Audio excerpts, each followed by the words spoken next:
take a moment to highlight that RCLAS's mission is to maintain and build a welcoming community of writers and readers, which includes creating a space where writers from all ethnicities, orientations, and lived experiences are welcomed and celebrated. And from here, we would like to thank our sponsors, Arts New West and the City of New Westminster for their ongoing support. Yes, yes. So housekeeping, washrooms are in the lobby. Yes, reminder, we have an open mic sign-up sheet, and I am a bit of a funny and crazy host. For those that don't like to sign up in open mic, I will be pointing at you and calling you. I'm just putting that out there. So, for the open mic, we ask that you limit your time to 2 to 3 minutes, 1 medium or 2 short poems. Please respect the time limit as we try to fit in as many poets as we can, and it's a family-friendly event. So don't get out on this microphone and swear or anything like that. I won't know. Nor jump all the way.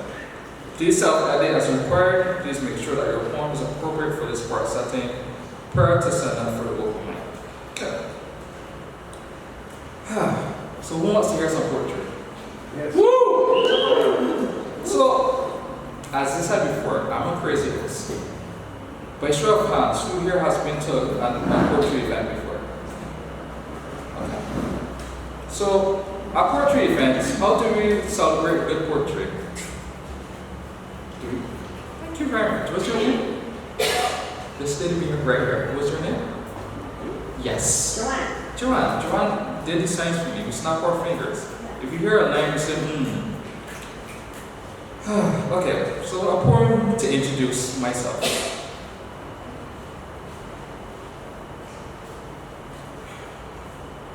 I promise it won't be too long.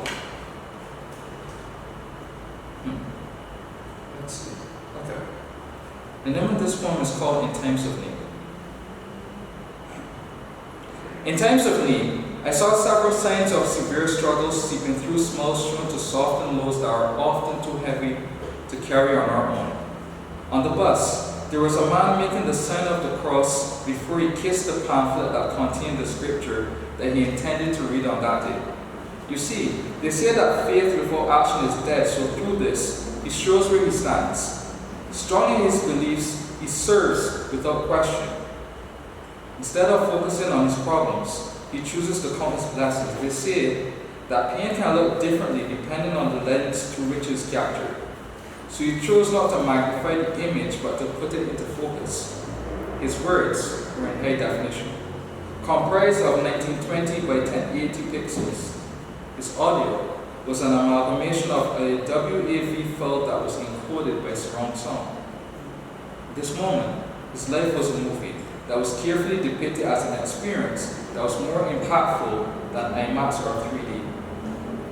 I see the big bags under his eyes and I wonder about his sleep deprivation. These are symptoms of an individual who's trying to combat worry with faith. In times of need, I marvel at magical moments between a mother and a doctor who use numbers as a coping mechanism in our bus ride to Delta. Some may see it as an annoyance. I see it as a mother encouraging her daughter to go after her education by understanding the basics. 100, 101, 102. Slowly she counts. Her voice tries to be confident, yet she makes mistakes. Her mother, realizing this, stops, then continues with her daughter, showing me that in tough times, you are not alone and can lean on those who truly support you. 250, 251, 252. They continue to count. With each number, their voices raise in volume and in unison, ignoring those who stay in silence and wonder why they won't shut up. 498, 499, 500. Finally, they arrive at their stop. The mother says to the daughter, "It seems as if we won't make it to 600 before we get off." And in that moment, there was tranquility, a realization that things will eventually work out. We must never give up, even though we may feel hopeless in times of need. Thank you very much.